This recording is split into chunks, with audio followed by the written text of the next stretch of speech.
Pada episod yang lampau, dah dijelaskan, Shahabuddin sebenar tak kuasa membagi cinta, tak kuasa pula memusatkan cinta. Sebenar ia adalah lelaki nan dah terlalu dalam terluka, bukan kerana para wanita, ia terluka kerana hidup. Hidup nan menghempas, hidup nan menggurih tanpa ampun. Apa nan diberi Lisa adalah harapan nan rapuh, apa nan diberi Raisa adalah perhatian nan penuh. Apakah ianya bisa didapat bersama? Shahabuddin tahu, jawapan pastinya adalah tidak. Inilah nan dikata fana. Ini nan dikata dive. Ini nan dikata hidup adalah cacat. Tiada nan sempurna. Lisa menyiasai hatinya dengan cara keras. Raisa menguasainya dengan perlindungan. Sebagai lelaki miskin, ia tak ada daya untuk mengambil alih kuasa.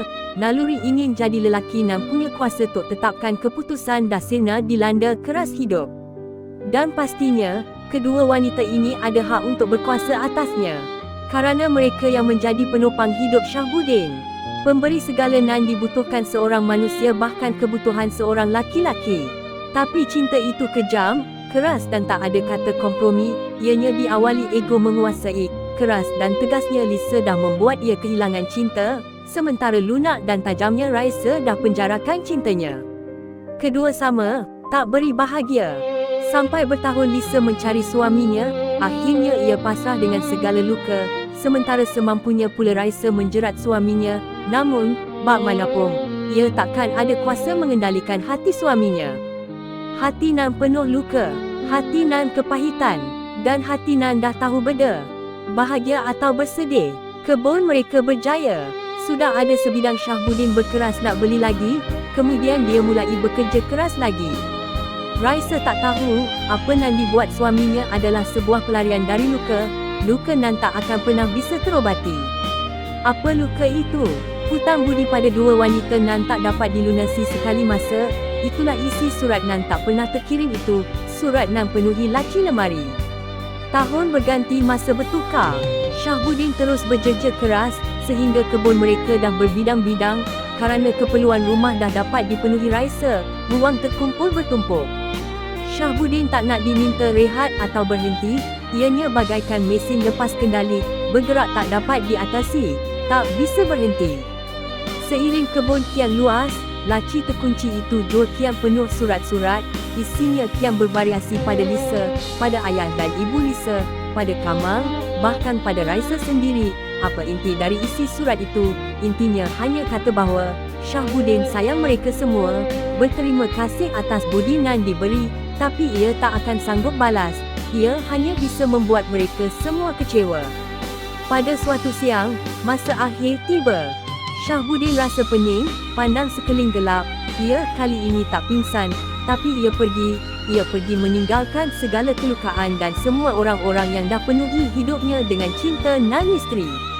Usai Shahabuddin tiada, rumah dibersihkan oleh keluarga, laci dibuka, gugulan air mata semua nan hadir. Akhirnya semua surat dikemas jadi satu, dikirim pada Lisa dan keluarganya, ianya atas petunjuk Kamal. Kamal merasa Lisa perlu tahu bahawa iparnya bukanlah lelaki culas. Bagaimanapun Shahabuddin tetap bersama Lisa dan Raisa bersamaan, tapi bukan secara jasad, hanya azali. Azali lelaki yang tak pernah lupa. Apa makna sejati budi? Mengapa aku takut? Bukan karena ukiran tanah di hadapan, tapi cahaya nan ditanam di dada, dan aku tak mau cahaya itu redup. Kekasih, aku tak takluk, aku tak tunduk. Maka, sadarilah segera, aku hanya cahaya Sang Maha Cahaya. Wajah bukan soalan warna, wajah soal bagaimana hati, dan kau adalah pancaran cinta dari sebuah cinta.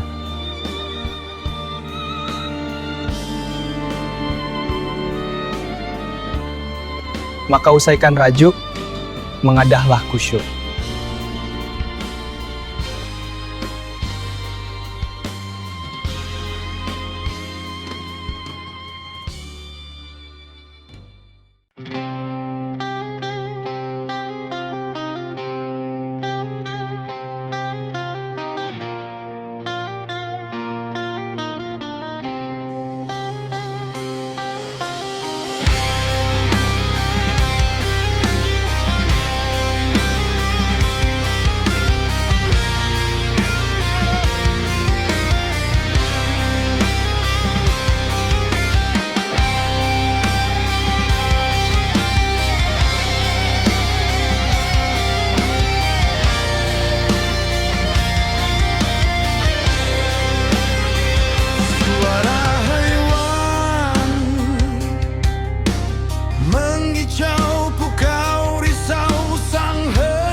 tepi menepi sang pemimpi sejati di dalam diri.